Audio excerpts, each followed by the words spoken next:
Good morning, America. Welcome to the Inside Scoop on Washington. The president wants to spy on 200 million Americans without a warrant. Has he read this document, which he was sworn to uphold? Now, I will not have you libel Abraham Lincoln. I don't understand the problem with registering guns. We register cars. Mark Levine brings you the news the government doesn't want you to know. Today, an explosive story about connections between white supremacists and Islamic terrorists. Just don't put Mark Levine too far from his Constitution. When there's a conflict between Scalia's conservative values and the Constitution of the United States, he throws away the Constitution. We do have secret prisons.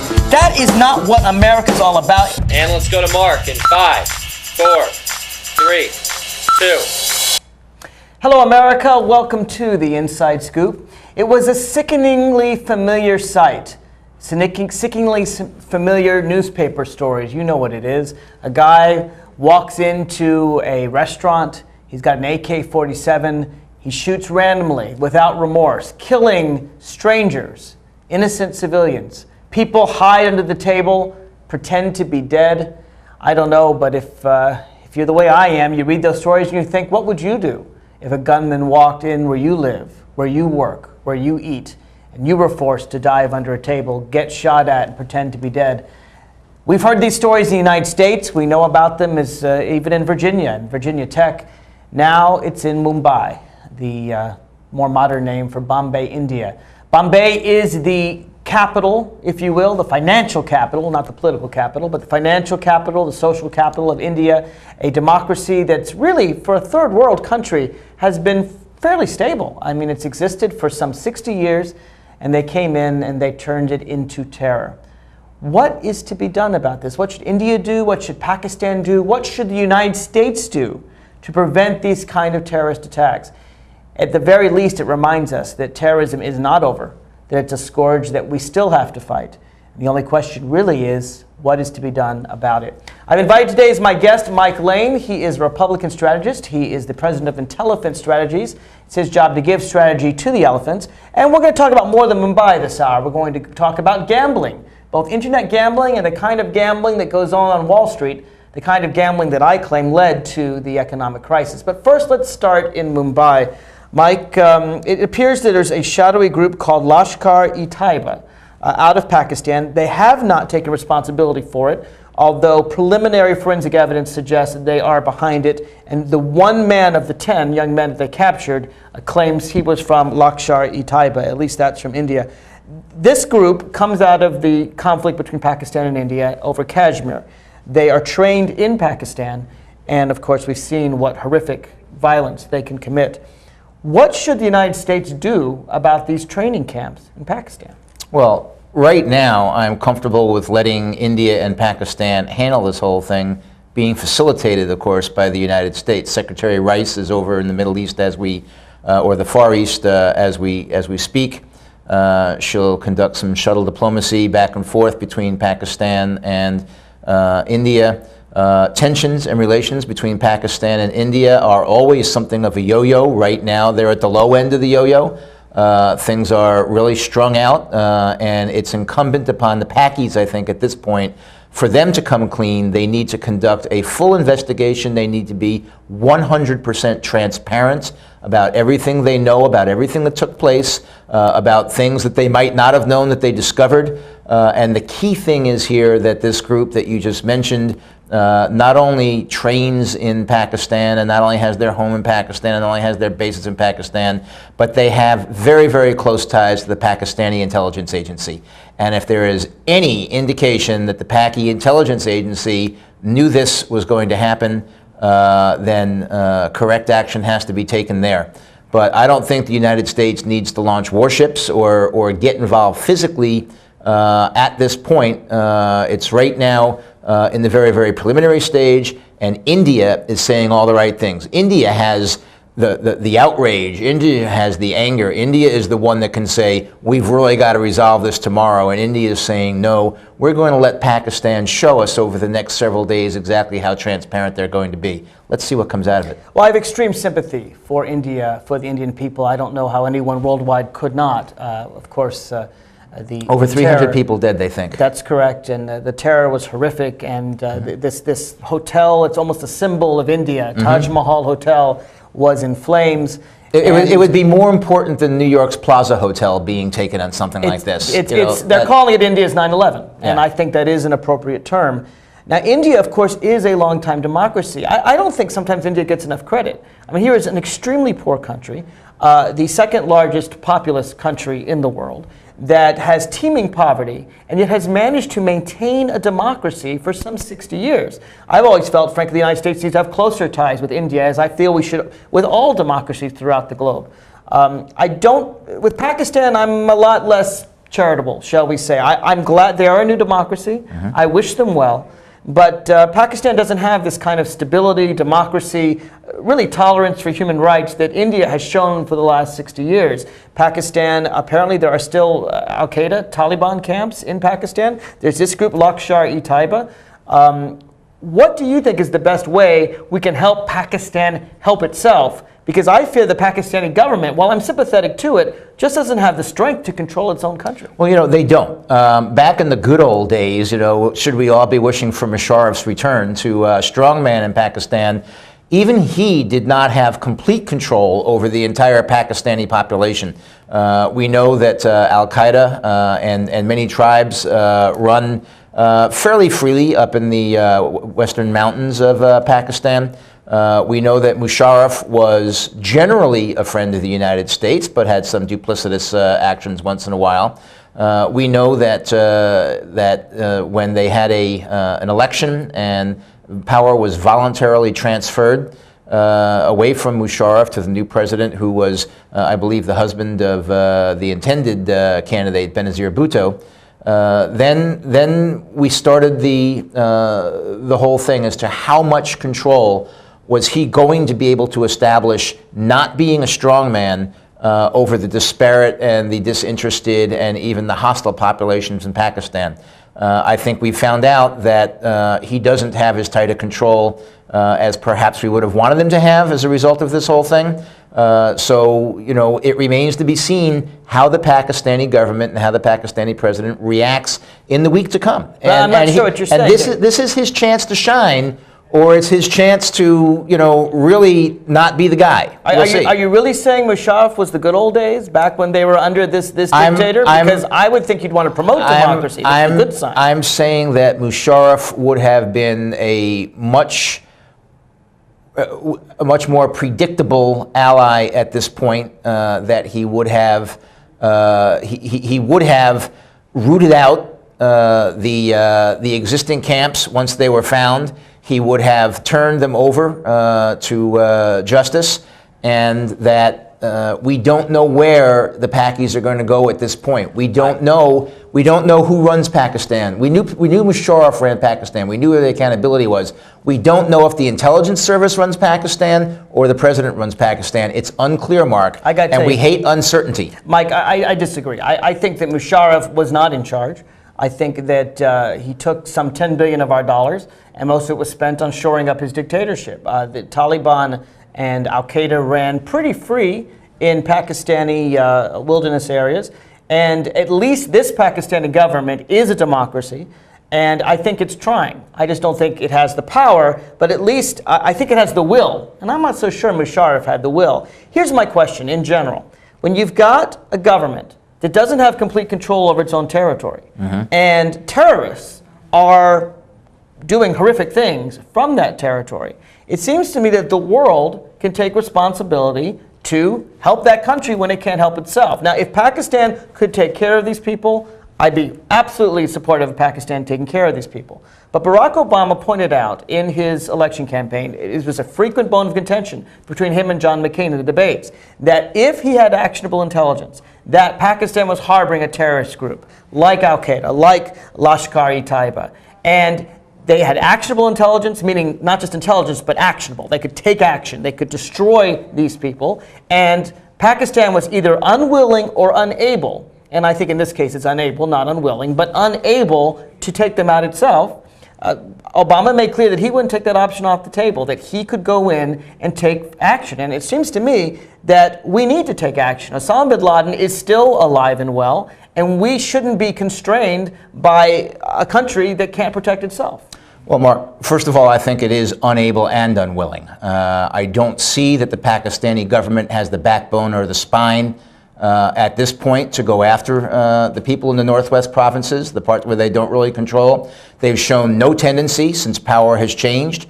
Musharraf didn't show a tendency to do anything other than token So isn't this an argument out there for us to? No. I was being tongue-in-cheek when I said the good old days of Musharraf. I said we at least knew Musharraf. We knew how predictable he was. We knew how he would react. We don't know how the current Pakistani government's going to react. I don't know that, at the end of the day, we're not going to be happy or disappointed in what the new Pakistani government says, or more importantly, does. As far as what we should do if we have actionable intelligence, well, the first thing you do is you don't telegraph what you're going to do. That was President-elect Obama's single biggest mistake in this particular issue, by going up there and rattling the saber and declaring he was going to invade the territorial integrity of a sovereign country by going in there. What you do is you do that quietly, and you do that without any announcement, and hopefully you do it clandestinely so you can take these things out and people don't know where the intelligence came from, et cetera. Now, there's no doubt in my mind that John McCain would have done exactly what Obama said he was going to do. Obama's big mistake was in saying it and telegraphing it, and I doubt that Obama has the guts to actually do it when it comes to it, but we'll see. I doubt. Now, here's Obama saying he's going to do it. John McCain saying he's not. No, John McCain never said he wasn't. John McCain said... Yes, he did. No, originally he did. No, John McCain said, we're not going to talk about this. This is not the kind of stuff you talk about. That's what he said in the more recent debates. Right. In the older debates, he said, no, we don't do this. No. The irony about all of this is Obama says he will, McCain said he won't, and you're telling me, but Obama says he will, but he really won't, and McCain says he won't, but he really will. I can give you, so it's a little jabberwocky here. I can give you a list of 237 things that Obama said during the campaign that he's reneged himself on and reversed himself on just since he was elected president. I doubt so, the fact is, Obama has no track record. There's no reason to believe he will or won't do it. He's a saber rattler. He's inexperienced. We'll see what he does. Let's deal with the principle here. I know you just want to attack the new president-elect. Let's deal with the principle here. I'd be glad to see him take action Let's talk under about those the principle circumstances here, and then we can talk about whether it's going to be covert or overt. I want to make sure, first of all, we agree on the principle. I would hope we agree. And I don't know, some may think that this is a warmongering stance I'm taking, but I would hope we'd agree that when a country harbors terrorists, it is certainly, first of all, that country's responsibility to do something about it. But when that country is unwilling or unable to act, that the rest of the world can take action. And I agree with you. India sounds a lot like Iraq. I agree. Well, we'll go ahead. Sounds a lot like Iraq. Not at all. And Iraq was not harboring any terrorists. They were attacking anybody else. No, they weren't. They weren't harboring Al Qaeda. They didn't have any relationship with Al Qaeda. Saddam himself was a terrorist. Saddam Hussein himself was a terrorist. When you start calling every dictator in the world a terrorist, suddenly we've got to attack China, we have to attack Russia, we have to attack some very dangerous countries. Well, look, Saddam himself was a terrorist. He needed to be removed from office. It's not worth our while to revisit this tonight. Let's stick with the question of Pakistan, which is what we do. If there's actionable intelligence, if we can go in there and make a reasonable chance at success of a useful strike, then yeah, I'd like to see. You support the Obama position. I'm really glad to hear that. I support the Obama position. I'd like to see Obama support the Obama. I am the third Obama really position. Glad to hear you say finally that you agree that Obama was right and McCain was wrong. No. It's terrific to hear that from you, Mike. Obama I guess was you're dead finally wrong. Seeing the winds of change. Obama was dead wrong when he talked about it. Dead wrong. There's this You don't talk about invading other countries, Mark. We're going to take a break. It's not the way you do these things. We're going to take a break, but there's this notion, this strange notion that if you just don't talk about it, it doesn't happen. It's clandestine. That's not the way the world works. It should be clandestine. It should be covert. After the break, let's talk about that. It should be clandestine and covert. I think it should be overt. I think if we're willing to do a war, we should be able to defend it overtly. I want to hear what our listeners say. You're welcome to call in and join the discussion. 888-488-MARK, 888-488-6275. We'll be right back after this. I I need a job. Necesito trabajo. I would like to speak English better. Me gustaría hablar inglés mejor. I want to be a U.S. citizen. Quisiera ser ciudadano de los Estados Unidos. For over 35 years, Por más de 35 años, the Hispanic Committee of Virginia has been serving our community. el Comité Hispano de Virginia ha estado sirviendo a nuestra comunidad. Job training and placement, Capacitación, ayuda para conseguir trabajo, education for children and adults, educación para niños y adultos, immigration, naturalization, and medical referrals. ayuda para los procesos de inmigración y naturalización y orientación sobre médicos Are a small part of what we do. son solo una pequeña parte de lo que hacemos. For help, information, or to volunteer, Para ayuda, información o para ofrecerse como voluntario, contact the Hispanic Committee of Virginia, comuníquese con el Comité Hispano de Virginia, helping everyone participate more fully in American society. ayudando a todos a participar plenamente en la sociedad norteamericana.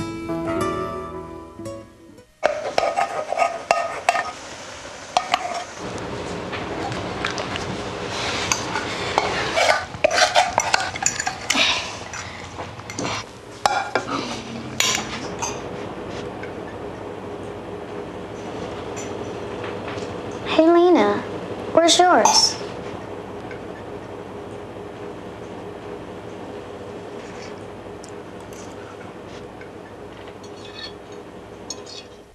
Would you notice if you were missing half your kidney function? According to the National Kidney Foundation, 20 million people have chronic kidney disease, and 20 million more may be at risk and not even know it. Anyone with high blood pressure, diabetes, or family history of chronic kidney disease is at risk. Early diagnosis is vitally important. To get the whole story, talk to your doctor and visit the National Kidney Foundation at kidney.org or call for a free brochure. Because when it comes to chronic kidney disease, you might not know the half.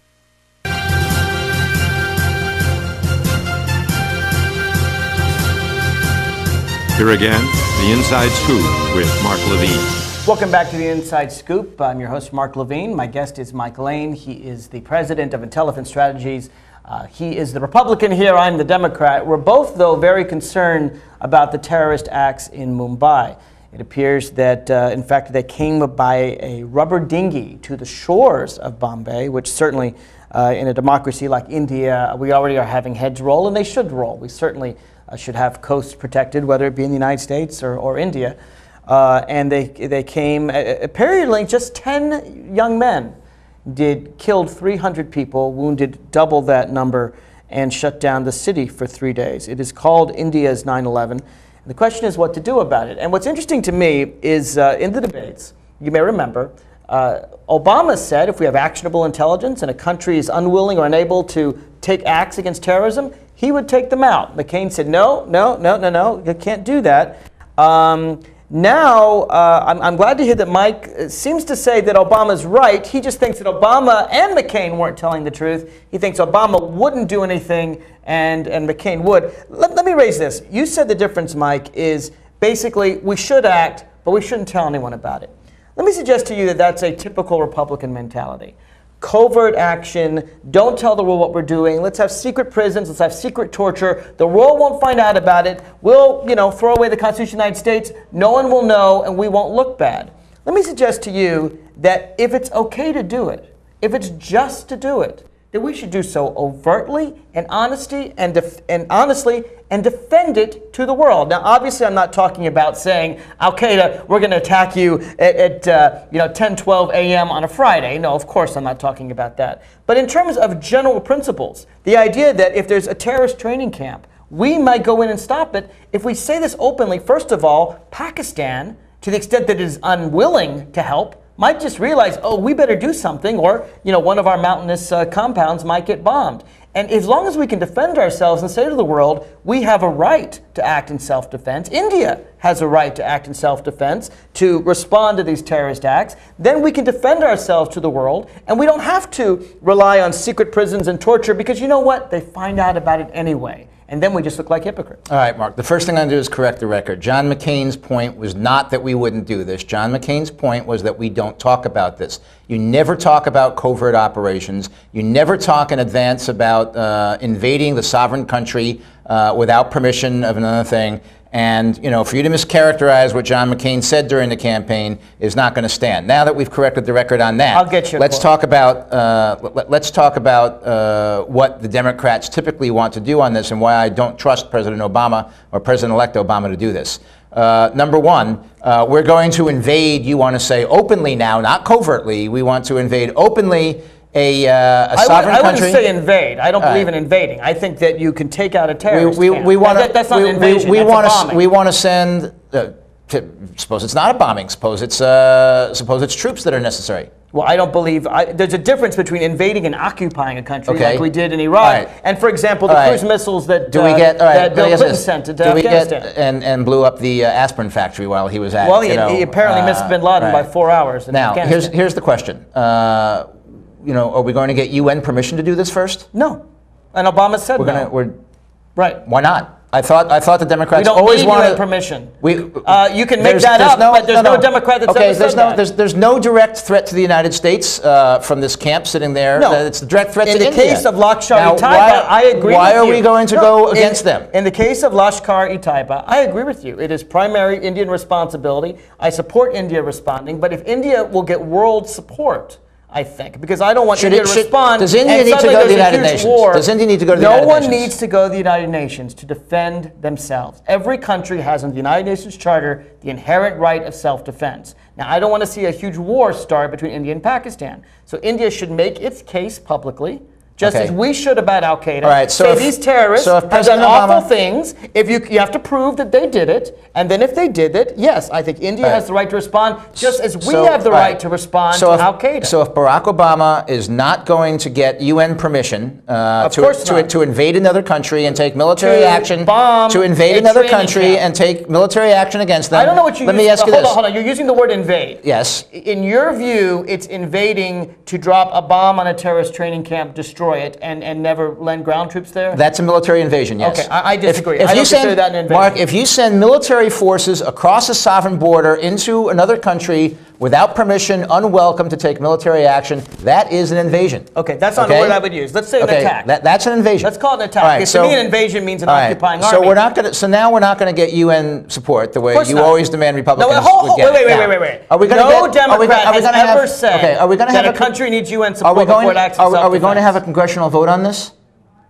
For an attack? For an invasion of Pakistan. Are we going to have congressional vote? Of course not. We're not going to have a congressional vote. For a pinprick attack on a training camp? Absolutely not. We're not going to get congressional. No, Clinton didn't get it in Afghanistan. Are we going to share the intelligence on this with the heads of the intelligence committees before we do it?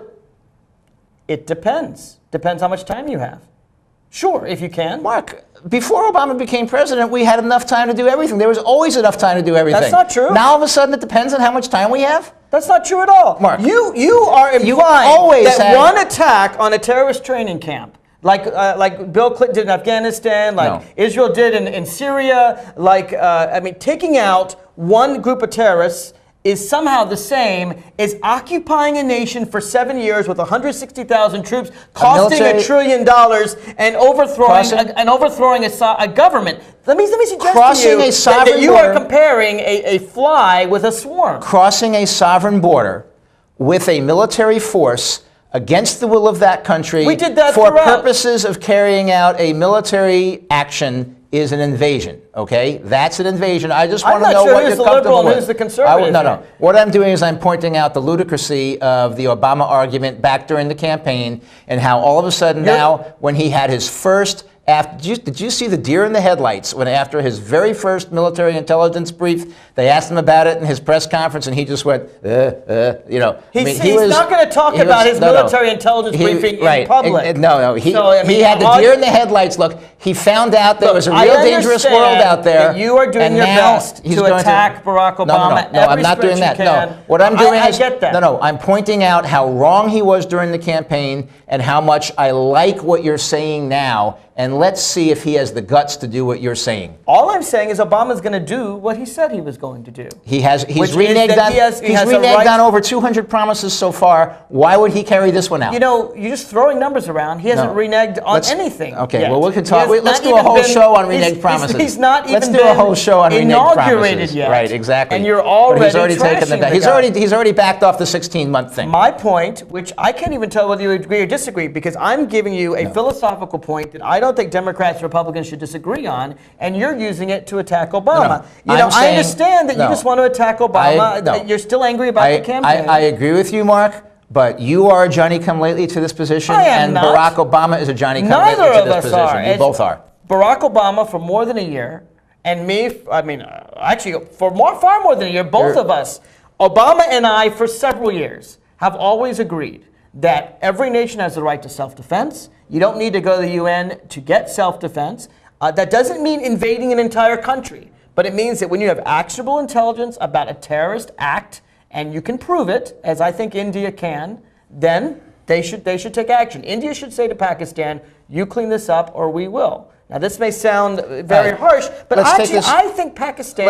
Let's take this one step further. Let me finish. I think Pakistan should support this. I think the government is relatively weak, and I would like to see Pakistan and India work together on this. I agree with you. Let me finish. India is doing the right thing. India is saying, Pakistan, you go, you find these people, you bring them to justice. And it's giving Pakistan a chance to do that. And that is exactly the right way to go. Let's take this one step further. By announcing that they have the right of self-defense, though, they encourage Pakistan to do the right thing. He didn't announce that we had the right to self-defense. He announced he was going to invade the sovereign territory of Pakistan. What he announced let's quote exactly what Obama said. Obama said if we have actionable intelligence of an al-Qaeda training base or Osama bin Laden, and the Pakistani government is unwilling or unable to take them out, and those are the words he used, take them out, we will. He didn't say he's going to do a full-scale invasion of Pakistan. He's going to do 100,000 now we have different levels of invasion? Yes, there's a difference between a fly and a swarm. There's a difference between attacking a terrorist base. You never differentiated invasions before Obama was elected? I've always differentiated. I've never heard of it. I've always differentiated. As did you know, I supported the Israeli attack on the Syrian nuclear plant. Let's take it one step further. And on the Iraqi nuclear plant. Let's take it one step further. The difference between Democrats and Republicans, Mike, is that we understand that there are levels of action to take. Bill Clinton can send one cruise missile into an aspirin factory. For Republicans, into an aspirin factory. There's full-scale invasion using all of our troops and all of our force and all of our money, or there's nothing at all. Okay, let's take this one step further. Seems to me that there are gradations. You're avoiding. All right, let's take the gradation up further. Let's say that we know that there is a hotbed of activity in the western provinces of Pakistan, in the mountains, which we do know. A hotbed of activity, you mean an al-Qaeda training camp? I'm talking about probably 10 al-Qaeda training camps. Okay. I'm talking about, a lot of things going on. We're 99% certain that's where bin Laden's hanging out, although we can't pinpoint which tree he's hanging in. We know he's there. Let's say that there's a resurgent al-Qaeda. I mean, al-Qaeda is so devastated now. I think it is resurgent. Bush has basically won the war against al-Qaeda. That's not true at all. No, it absolutely is. The Taliban has more power now than it's had. I'm not talking about the Taliban. I'm talking about al-Qaeda, which is devastated and I don't think it's devastated at all. Incapable of carrying out another attack the way they did on 9/11. But let's say... Mike, we have to take another break. Well, let me pose the question that the viewers can think about it, and that is, if we send 2-3 divisions to make a 90-day sweep through the provinces to search, find, and destroy those camps, do we need UN permission for that part? Of course not. We have to take a break, but the whole point is that al-Qaeda is resurgent. It's resurgent in Afghanistan. Al-Qaeda's flat on its back. And we have to take them out while we can. Al-Qaeda's flat on its back. 8848 Mark. We'll be right back after this.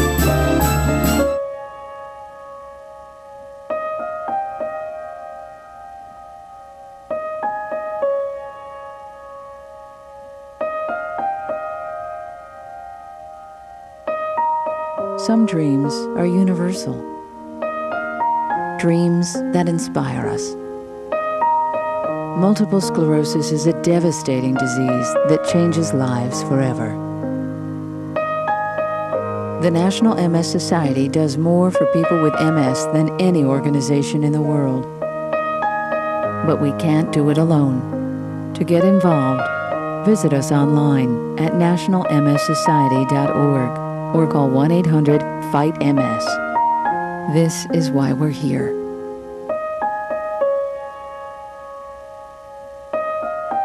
because nobody dreams of having multiple sclerosis. What's wrong with this picture? Half of young Americans can't locate economic powers like Japan and India. 20% can't even find the Pacific Ocean. Without geography, our children aren't ready for the world. Geography is everywhere. It's incredible creatures, rhythm, fashion, flavor. It's economics and politics. It's change.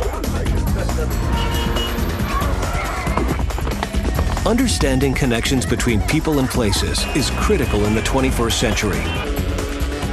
That's why we created mywonderfulworld.org. Go there now for your free parent and teacher action kits and give our kids the power of global knowledge. Because kids who understand our world today can succeed in it tomorrow.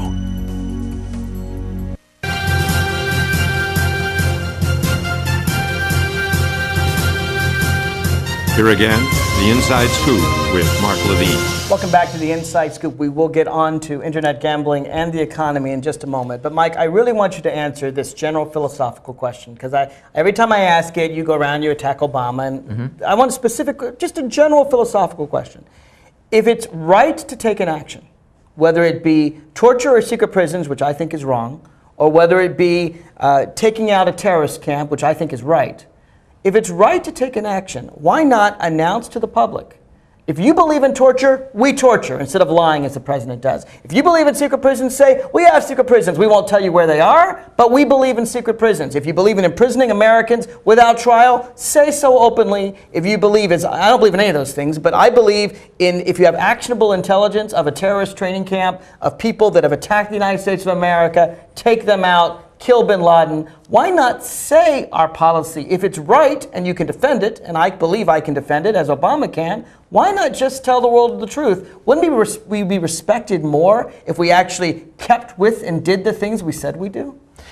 You know, Mark, there are a couple things. Number one, in any military action, one of the things you learn when you're in the military is that the element of surprise. I'm not talking about which cave or which day. I'm just saying the element of surprise is very important. To say in general, we'll attack you. I don't mean saying which cave or what time, what day. To say in general that you're going to attack them is to telegraph your policy.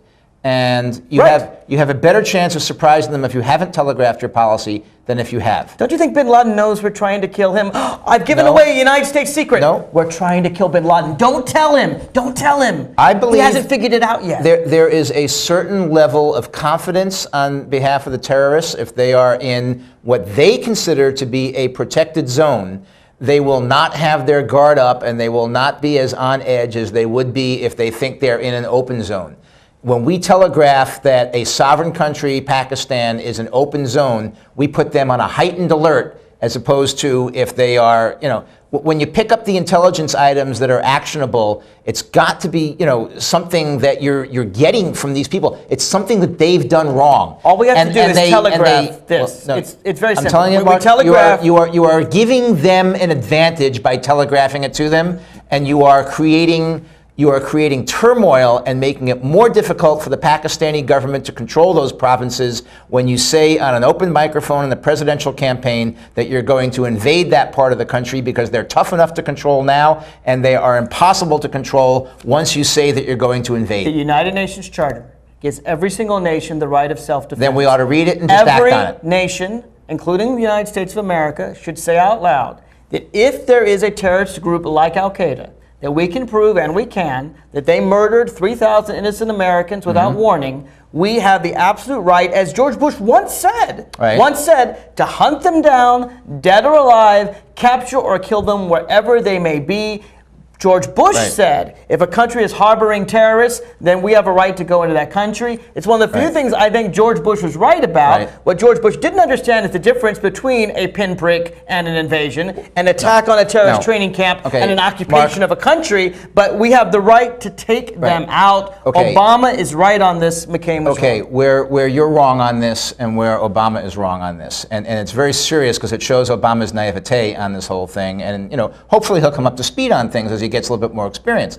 But where his naivete came out is, yes, saying we will hunt you down wherever you are is a specific threat, but a generic geography on the whole thing. When you say, yes, in Pakistan, we are going to invade Pakistan and we're going to hunt them down there, now what you've done is you've created a very specific problem among the tribal organizations that run Western Pakistan.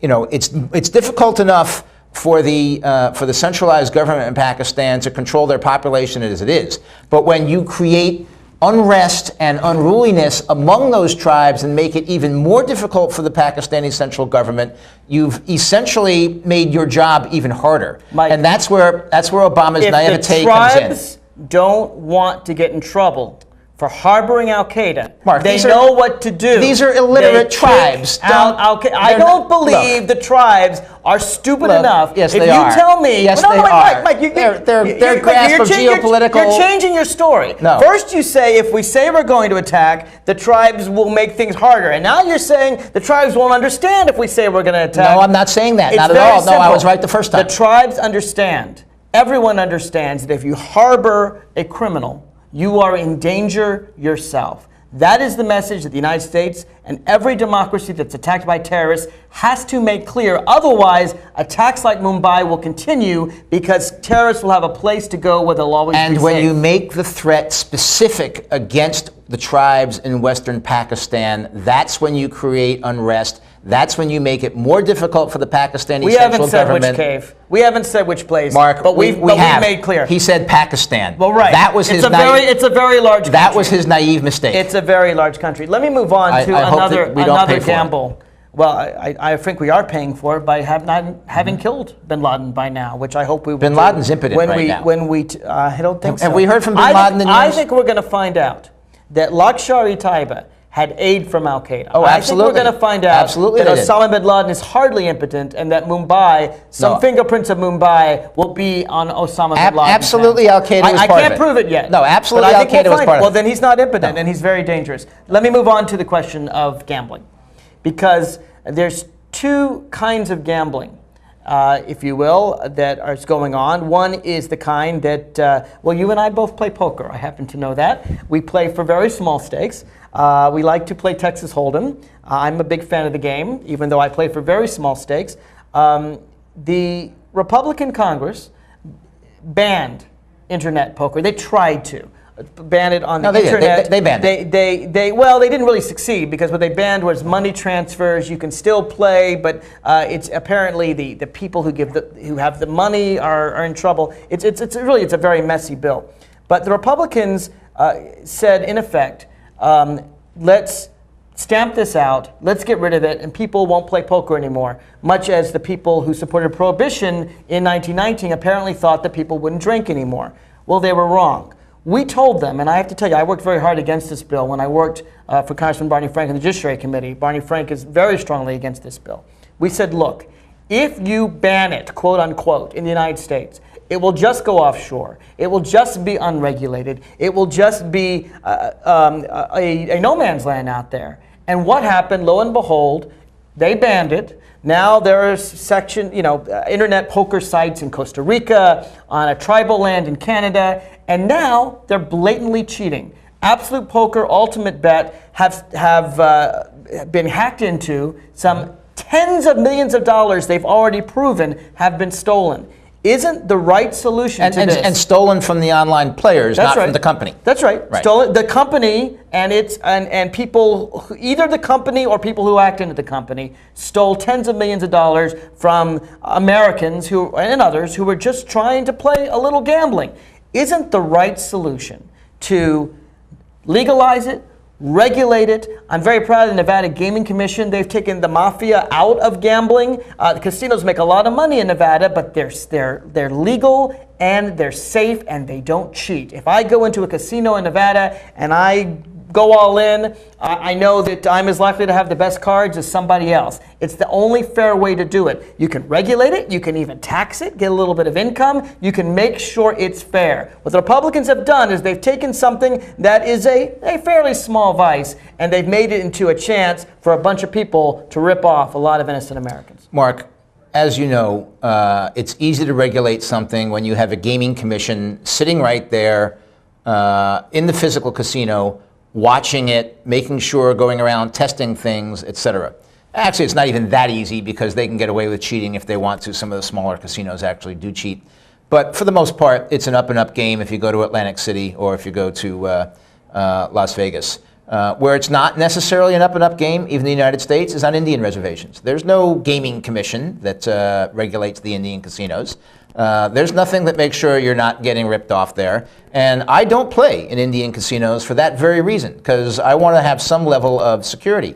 Now, how anybody would have a complete and total lack of brains to log on to an internet website and start playing poker or other gambling with real money is beyond me. You're blaming the players. No. I'm not blaming them. I'm saying they are as stupid as they come. And I don't feel people want to play a little online poker. Mark, it's $1, $2 a they table. are criminals that are out there running these sites. Why don't? Okay, so there's an easy answer. You can regulate. It's not that hard to regulate it. You can have people look at the software. You can look and see whether the software is fair. You can go in, as they do in casinos, Nevada Gaming Commission, and do these spot checks on the internet. A gaming commission can regulate the internet, but what the United States decided is, no, we want all these Americans to be cheated. Why not regulate it and tax it, bring in money to America, make sure it's fair? And I'll tell you this, if Americans knew that there was an American company, some casino in Las Vegas or Atlantic City, an American company that did this, that it was regulated, that it was taxed, that they made sure there was no cheating, I guarantee you Americans wouldn't be putting their money in some Costa Rican site. They would do it in an American site. Why? This is going to happen no matter what. Actually, they why wouldn't do not that. regulate it and make sure there's no cheating? They wouldn't do that, and there's no way of stopping. They would. No, they wouldn't, Mark. Because why wouldn't people go to? They would rather go to the place where there's no cheating than the place where there is cheating. Because how does the average gambler, not the good gambler, how does the average gambler decide where they're going to go gamble when they're going to a casino? They know that if they knew the casinos weren't on the up and up, they would not gamble as much. Assuming somebody's on a bus from where we originate this show in the Washington, D.C. area, and they're on a bus going to Atlantic City, how are they going to decide what casino they're going to go to? Just some average Joe. You know how he's going to decide? What rumors has he heard as to what place has the hottest slots? You know what, Mike, which has the highest payouts? Those kinds of things. If a casino is regularly cheating the public, people won't go there. No, I'm not talking about cheating. But here's the thing. What the Republican Congress did is they took something that was going to happen no matter what, and they removed all legitimacy, all chance of being protected, all chance of not being cheated, and made sure that the only place Americans could gamble was a place that was unregulated and unsafe and full of cheaters. Why not bring them in? Right. At the same time, and we're going to talk about this in the next quarter hour, at the same time, on Wall Street, they allowed unlimited gambling. $65 trillion of gambling, completely unregulated. That was something the Republicans supported, while they banned people playing, $1 and $2 poker online. Okay, here's what we ought to do. There's no evidence that you can control minors vote sure there gambling. Is. No. There's no evidence yet that you can. You use a credit card. Minors have credit cards. When I was a minor, Mark, I had a credit card. I wouldn't mind. When I was a minor, I got a credit card. You could go to a credit card. No, you can go to a credit card, and you can require them to distinguish between those over 21 and under 21. Here's the three problems. Here's the three problems. There's no evidence that you can control minors from gambling online. There's no evidence that you can control problem gamblers from gambling online. And there's no evidence that you can actually regulate these things satisfactorily online because there's been no effort at any one of those three. Okay. What I support, and I agree with you, the attempt to ban this thing is not logical. Complete failure. It's going to be there. No, it's not a complete failure. American companies don't do it. So it's not a complete failure. It's a complete failure because Americans are losing tens of millions of dollars to these shadowy people abroad. Well, okay, shame on them, silly people. Shame on all those people that drank during Prohibition, because who knows if the alcohol's safe? It could be very dangerous. Right. Marijuana is a lot safer if you legalize and regulate it than if you buy from some shadowy dealer. You know what, Mark? There. If you're going to buy Shine from some, off the back of a truck from somebody who just ran it down the mountain, you don't know what quality you're getting. So, shame on you. The user, Whereas I would say this is going to happen. Let's make it safe for Americans. Okay. Let's It's legalize not going to happen. and regulate What we need is the another break. congressman from Las Vegas wants to conduct a study on all these three things to see if they can be enforced. I support that study. If Shelley they can, Buckley, then we'll do it. Democrat from Las Vegas. You know what? Let's skip the break. We got a lot to talk about. Let's just get rid of the break if we can, because I want to move on and talk about another kind of gambling. The gambling on Wall Street. Is that okay? Can you skip that? That'd be great. This year, 28,000 Americans will be diagnosed with oral cancer. Every year, 7,000 Americans die of oral cancer. I'm Eva Cohen, and I'm an oral cancer survivor. I didn't fit the profile. I didn't smoke or drink. I had no family history of cancer. No family history of cancer. I was 31 years old. 31 years old. I went to see my dentist about a sore in my mouth that wouldn't heal. It was oral cancer. I had to have a radical neck dissection and a portion of my tongue reconstructed. I didn't know if I was going to live or die. I'm Surgeon General Richard Carmona. The survival rate for oral cancer is only 50%. Oral cancer can happen to anyone. If you have a sore or lesion in your mouth that doesn't heal within 2 weeks, see your dentist. Early detection is the key. Early detection saves lives. 1 in 8 Americans goes hungry. One idea helped change that. A community started a garden that blossomed into farmers markets. 1 in 6 children lives in poverty. One group of women found an answer by opening a daycare center that their neighbors could afford. Today, 36 million Americans live in poverty. But one by one, people are helping themselves and each other to change the picture of poverty to one of hope. For easy ways you can help, visit povertyusa.org. 2 words for you. Pop quiz. Ready? Name any funny movie. A drama. Name a mystery. And one more thing. Name the movie your kids saw today in science class. Know what really matters. Know about your kid's school. And know about your kid. Find out 100 ways to know more, do more.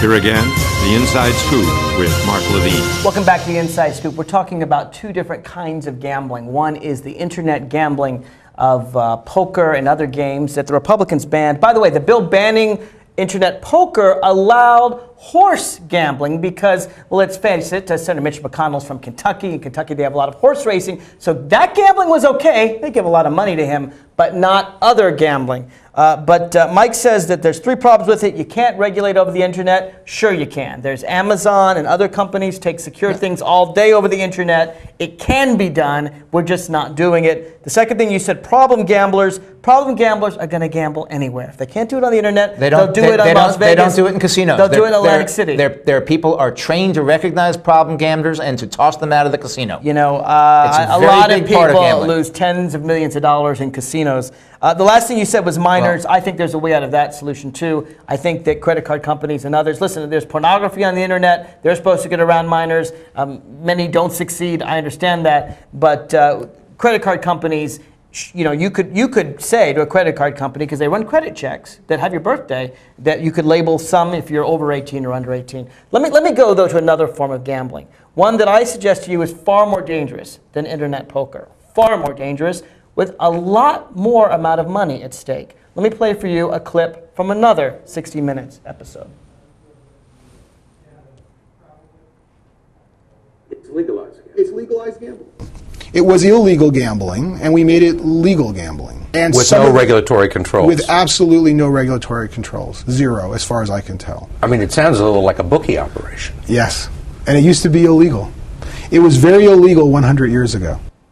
In the early part of the 20th century, the streets of New York and other large cities were lined with gaming establishments called bucket shops, where people could place wagers on whether the price of stocks would go up or down without actually buying them. This unfettered speculation contributed to the panic and stock market crash of 1907, and state laws all over the country were enacted to ban them. Big headlines, huge type, the front page of the New York Times. No bucket shops for new law to hit. So they'd already closed up because the law was coming. Here's a picture of one of them. And they were like parlors, see? Betting parlors. Oh, betting parlors, yeah. It was a felony. Well, it was a felony when the law came into effect because it had brought down the market in 1907. And they said, we're not going to let this happen again. And then 100 years later, in 2000, we rolled them all back. A bill to reauthorize and amend the Commodity Exchange Act. The vehicle for doing this was an obscure but critical piece of federal legislation called the Commodity Futures Modernization Act of 2000. And the bill was a big favorite of the financial industry it would eventually help destroy. It not only removed derivatives and credit default swaps from the purview of federal oversight. On page 262 of the legislation, Congress preempted the states from enforcing existing gambling and bucket shop laws against Wall Street. It makes it sound like they knew it was illegal. I would agree. They did know it was illegal, or they knew it was prosecutable. In retrospect, giving Wall Street immunity from state gambling laws and legalizing activity that had been banned for most of the 20th century should have given lawmakers pause. But on the last day and the last vote of the lame duck 106th Congress, Wall Street got what it wanted. The Senate passed the bill unanimously. The Senate stands adjourned. Sine die. There was an awful lot of trust us, leave it alone, we can do it better than government, without any realistic understanding of the dangers involved. Can I get on? Columbia University law professor Harvey Goldschmidt is a former commissioner and general counsel of the Securities and Exchange Commission. He says the bill was passed at the height of Wall Street and Washington's love affair with deregulation, an infatuation that was endorsed by President Clinton at the White House and encouraged by Federal Reserve Chairman Alan Greenspan. Let me suggest to you the wildest that this bill, this kind of gambling, is far more dangerous than any kind of internet gambling poker. Credit derivative swaps total, according to one estimate, $65 trillion, more than 6 times our national debt. People blame the subprime mortgages for the problems we're in.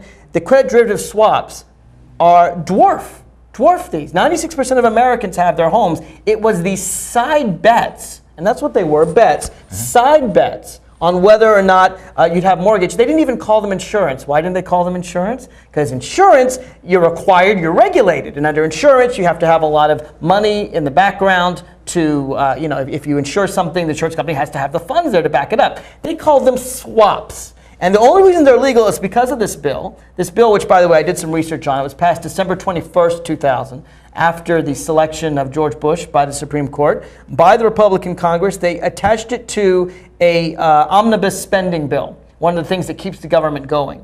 That, I'm not condoning Clinton signing it, but he would have a hard time stopping the government because of this obscure bill that Alan Greenspan and others supported. It's called the veto.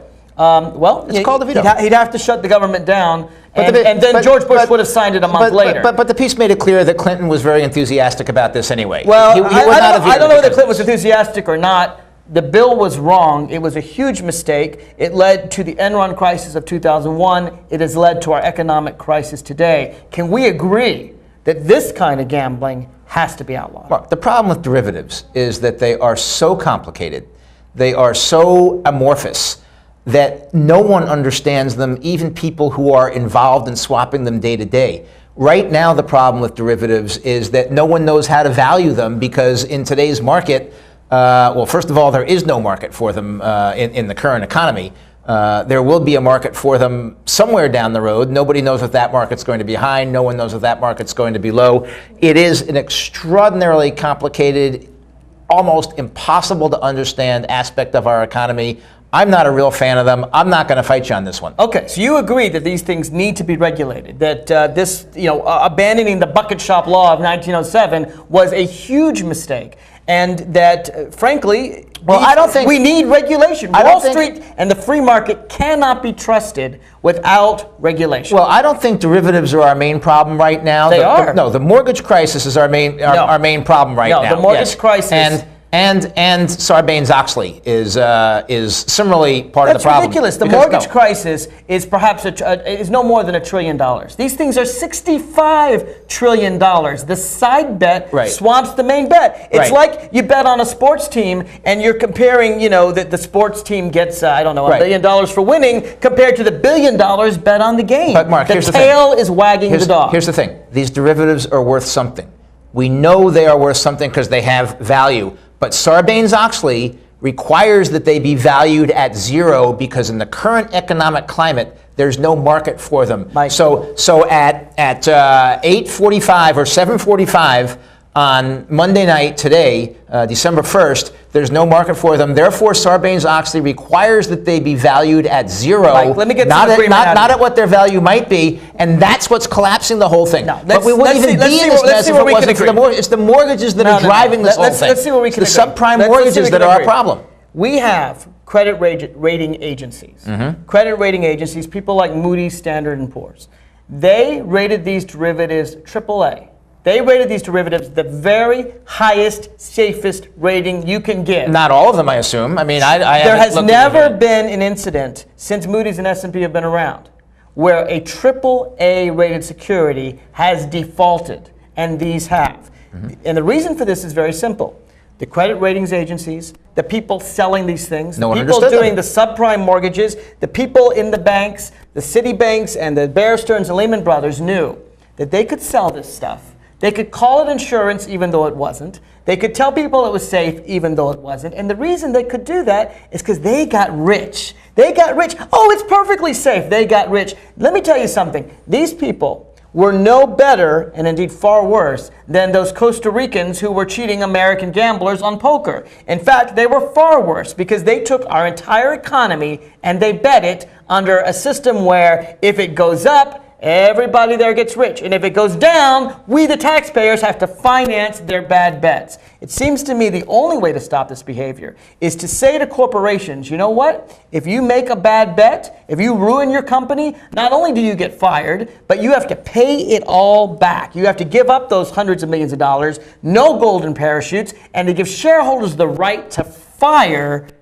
Because they're supposed to own the company, they should have the right to fire. They have free elections and say, you know what, you shouldn't be running this company anymore. We need to have real free market capitalism on Wall Street, and that means none of this heads they win, tails we lose kind of stuff. All right, Mark. First of all, the people down in Costa Rica who are intentionally defrauding gamblers, this is out and out theft. What do you think they were doing on Wall Street? They weren't intentionally defrauding. They knew it was a house of cards. They knew it was going to fall apart. Hang on. The people down in Costa Rica, don't let them off the hook. They're criminals. They're high-tech criminals. They're high-stakes criminals. They deserve to go to jail for a very, very long time. I'm fine with that, but compared to Wall Street, they're small fish. No. They're both fish. They're pikers. 20 million versus 20 trillion. There's a big difference there. They're both big fish. They all ought to go to jail if there's intent to defraud. As far as the derivatives are concerned, there is still value left in those derivatives. That's not the point. I'll agree with you that we need regulation on these things because nobody knew regulation. What kind? Strict regulation. Strict is a relative term. Strong, and then I said strict. Strong. Let me tell you. Well, strong and strict. Let me tell you how strict I'd make it. We'll argue over how. No. How Let me tell you how strict I'd make it. Ban golden parachutes. If your company fails, you don't get paid. That's got nothing to do with derivatives. It certainly does. No, we want to regulate the derivatives. We don't want to. These people were gambling with other people's money. It's very easy to gamble. Other people were very happy to have that happen. They weren't happy to have that happen. Yeah. We, the taxpayers, I'm paying for it, and I didn't put money in those companies. Why should taxpayers have to finance their bad bets? Explain to me the nexus between Explain to me the nexus between a golden parachute and the fact that nobody knows how to value a derivative in today's market. The nexus is very simple. People were making bets on things they didn't understand because they knew that if it blew up, they wouldn't be punished. So it was a heads they win, tails we lose kind of thing. If people were actually punished for the mistakes they made, this kind of thing would happen. But I'm not going to leave there. You've lost me on that one, Mark. I don't know. I don't know. I think my listeners will get it. I don't think your listeners get what you just said. If you want to comment on the show, go to radioinsidescoop.com and let me hear from you. We'll be back sometime.